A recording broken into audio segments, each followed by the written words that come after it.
I'm Heather. I'm Nate. And this is Lacey. We're going to the LA Times Festival of Books. And Tiffany Haddish is there reading her children's book. We have the lovely Tiffany Haddish. Hear me? Can you guys hear me? Yeah. Good morning. She ready. This is water, by the way, natural spring water. Water comes in cute cans too. I'm so happy to share with you guys Leila, the last Black Unicorn today. I wanted to share also that I have an activity book as well.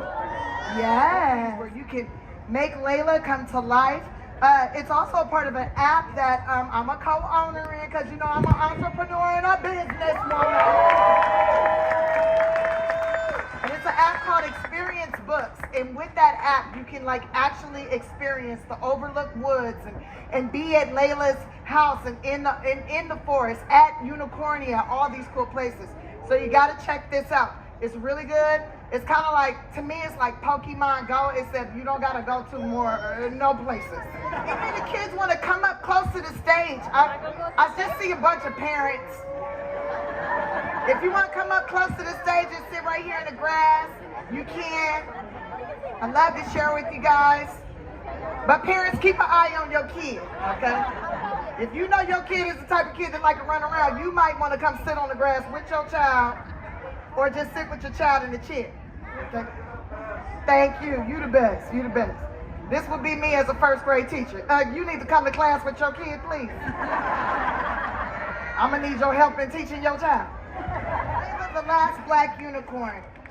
Written by Tiffany Haddish and co-written by Geraldine Nolan and illustrated by Jessica Gibson. And let me just tell you, Geraldine is a third grade teacher, okay? She's written a bunch of other books, but I told her I need her to help me write mine just in case I put some cuss words in there. I need to take it up. Keep me grounded, keep me grounded. Page 1. Leila loved summertime in the overlooked woods. She loved having nothing to do but explore every nook and cranny of the forest. I'm gonna do this too, just cause I can't help myself. I'm from the 1900s. And back in my day, we didn't have big screens like this. We used to have like some little old lady came to our class, or we would go to the library and somebody would read to us. I think the library was actually my daycare center, I'm not sure. But my mom would leave and then come back, and I could tell she had donuts and coffee, but she didn't give us any. Anyways, sorry, this book is based on my life, so I might have some flashbacks every now and then, okay? I apologize.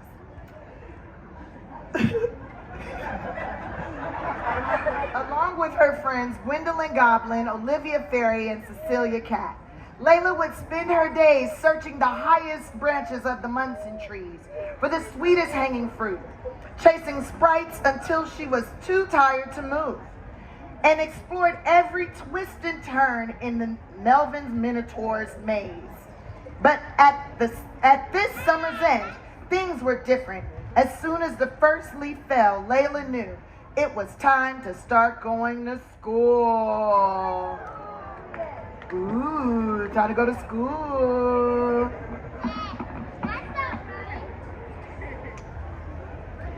Leila lived in the heart of the forest with Trevin Troll.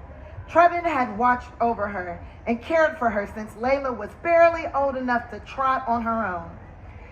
He was kind and silly and had a laugh that could shake the clouds. Oh, ho, ho, ho, ho, ho, ho. That's my shake the clouds laugh, but you know what I mean, it's a big man laugh. There you go, big man, I heard. There you go, big man, there you go. Ho, ho, ho. Not quite Santa Claus, but somewhere in there. Oh, I heard it. That was a woman. Okay, you see, we can do anything. See, women, we can do anything. Do I really have to go to school tomorrow? Leila asked Trevin as he tucked her in for the night. Everybody has to go to school, Leila. It's nothing to be scared of. It's where you start to show the world how truly special you are. But I'm not ready, Leila argued. Yes, you are, Trevin said, smiling as he tickled her behind her ear. Trust me, she ready. I'm gonna do this, I can't help it. Even though I know it's up there. The next morning, Leila put on a brave smile as she first stepped through the grand gates of Unicornia. As she peered into the main courtyard, she thought she was in a dream. There were unicorns everywhere. Look at so many unicorns, all kind of colors and everything. You see all the unicorns over here? Unicornia is cool. It's like USC.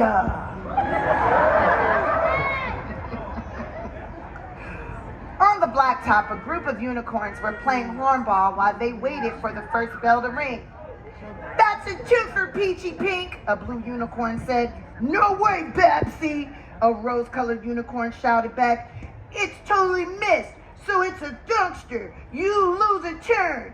Babsy seemed to know her friend was right, so she lowered her horn and stepped out of the circle. The ball started to whiz around again as one unicorn after another slapped, whacked, and kicked it. Leila tried to keep up with the action, but it was all moving too fast. That said, the game did look like a lot of fun. So when the ball skipped out and rolled over to her, Leila tried to throw it back, but pop! Her horn popped the ball. Oh, she messed up the game. Nobody likes when you mess up their game. Hey, newbie, you just wrecked the game, Babsy said. It was an accident, Leila tried to explain. I didn't know the rules. We don't play hornball in Overlook Woods. Oh, Peachy said, shaking her head. Newbie's just woodsy. All the other unicorns laughed as the last bell rang to start the day. Do you know what woodsy means? You don't have any idea what woodsy is? She's so woodsy. It's my way of saying ghetto, because I'm from South Central LA, and people used to be like, oh, she just so ghetto.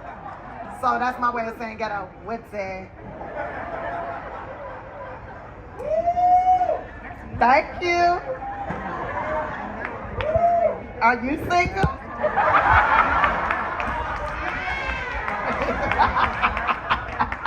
He cheering for me and stuff. I don't even know him, but I like him. I wish I had somebody cheering for me when I was a kid reading. Boy, I probably would read better now if I had a cheer. If somebody was like, whoa, you finished the page, keep going, Tiff. I'm like, oh, okay.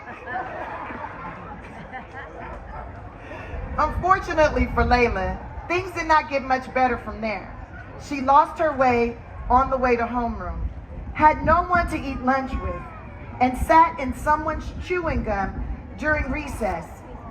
If this was her showing off how special she was, Leila would have just as soon have hidden behind a Munson tree for the rest of eternity. Oh, you know when you have one of those days, it's like, what else? I have a lot of days like that, and apparently the whole public knows about it.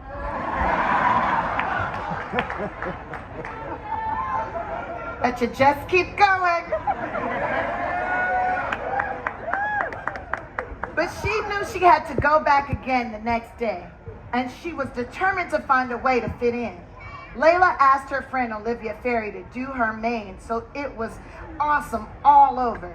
Gwendolyn Goblin showered glitter around her legs and hooves, and Cecilia Cat made bows out of leaves and beads out of beetles.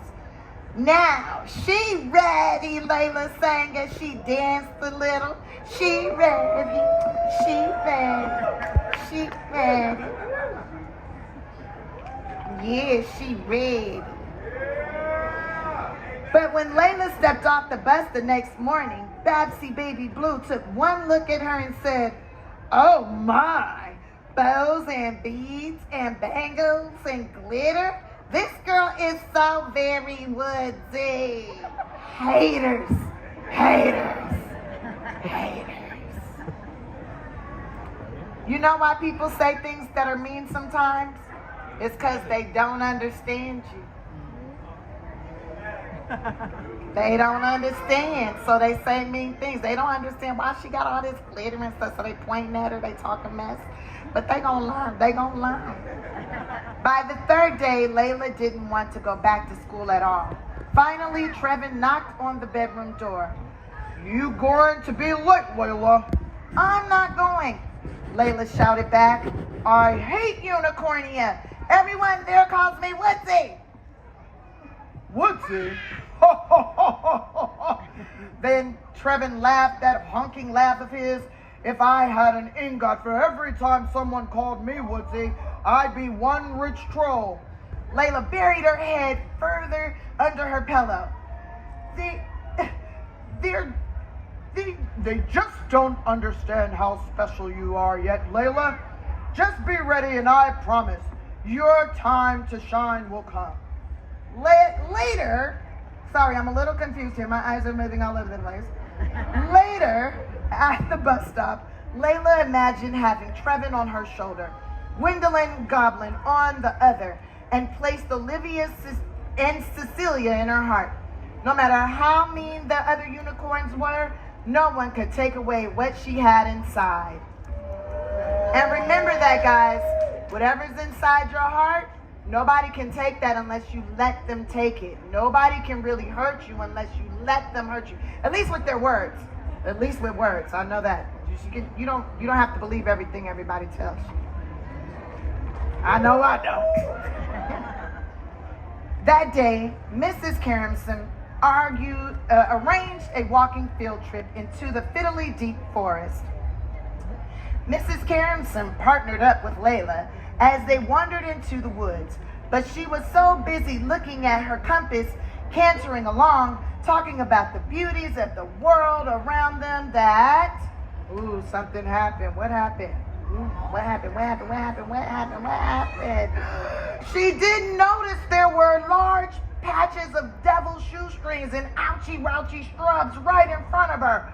Oh my dear me, Mrs. Caramson cried. Bumbly shocks and fiddly hops, my foot is trapped. Oh, help me. Oh. She was trapped. Oh.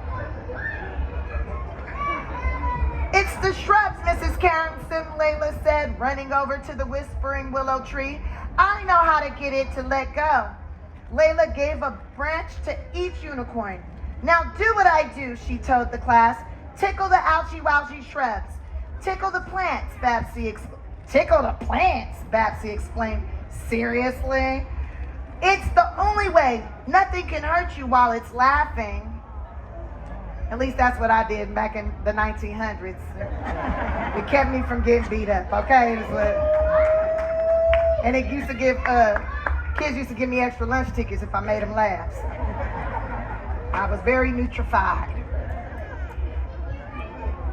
Yeah, well, I had a co-writer who made sure I didn't cuss in the book, but yes.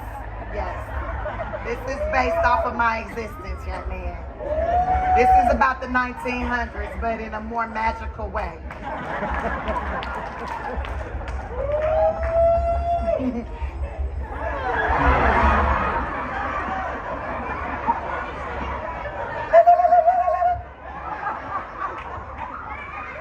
And much to the whole class's amazement, it worked. Mrs. Caramson got up, dusted herself off, but when she bent down to get the thing she dropped, she cried out, oh my dear, my compass is broken. Don't worry, Mrs. Caramson, I grew up in these woods. We don't need a compass to find our way. But then suddenly a huge thud shook the ground, and the woods around them grew dark. I'm scared, Babsy blew. I don't like the dark. Uh-oh, what's coming? What's coming? It's getting dark. Uh-oh. Oh, you guys, there's nothing to fear, Leila told them as she turned around. That's just Melvin Minotaur. We must have accidentally wandered near the entrance to his maze. Hey, Leila. Hey, Melvin, Leila said. We're a little lost. Can you help us find our way back to school? It'd be my pleasure, Melvin told her before turning to the rest of the unicorns. And you know, I used to be scared of the dark too before I met Leila, that is. Then I learned when something's black, it's just really where all the colors meet. And Melvin is based off of a true character named Melvin the Menace. He was a gangbanger, and it's the truth. And he used to help me get around in the hood, and I used to make him laugh and be nice.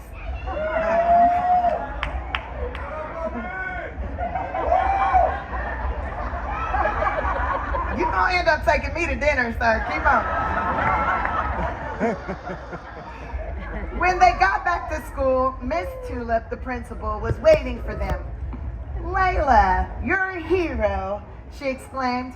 Nah, Leila explained with a smile. It's just how I am. She ready, she told her teacher as she did her little dance. She ready, she ready, she ready, she ready. The end. Here's a little something. I have a booth in the back, the She Ready booth, the She Ready Foundation. That's a foundation I started a few years back because I grew up in foster care, and I wanted to do something special for kids that grew up in foster care like me.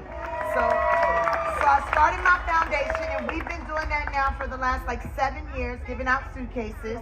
And now we've evolved to even more, to helping kids get internships in jobs that they actually want to try and do, helping them get in college, helping foster youth get housing once they get emancipated, and helping them get their lives together. And and we love to work with families as well. So we are back here right behind the stage. If you want to come by and visit and check it out, volunteer maybe, or take a picture with me, because I will go back there for a limited time only if you want to come and take a picture. Now, young man, you all on my stage, so you must have a question. Do you have a question? No? You want to get off my stage? Thank you. I want to be able to share my story, because I know I can't talk to every single human being on this planet, but I know that there's a lot of humans that can relate to what I've been through, and that they're not the only person going through the crazy stuff. It's a lot of wild things going on out here, and sometimes you feel like you're all alone, and there's no hope, and it's there is hope, and if I can make it, so if I can get to this level, anybody can do this. You just gotta apply yourself and put the work in. You can do anything. I always wanted to be a businesswoman. I used to play business all the time when I was a kid, and now look, bam, businesswoman. I also used to play grocery store. I'm gonna open one of those up too, right off of Buckingham and Martin Luther King. Wow. Hello, Nation Booth. See you guys later. Bye. Oh my gosh, she was so fun and so nice. Talk about one of the sweetest people ever. She was so real and still managed to keep it kid-friendly. We had Tiffany autograph her book to one of our friends' kids, and when she got it, she was so excited. Thanks for going with us to see Tiffany Haddish at the LA Times Festival of Books. Tiffany also wrote an adult book, and she did a panel on that we didn't get to see, but we came up at the end, and she was singing Whitney Houston's Greatest Love of All. She had the entire crowd up at the stage singing with her. It looked like so much fun. We came at the end and joined in on the fun.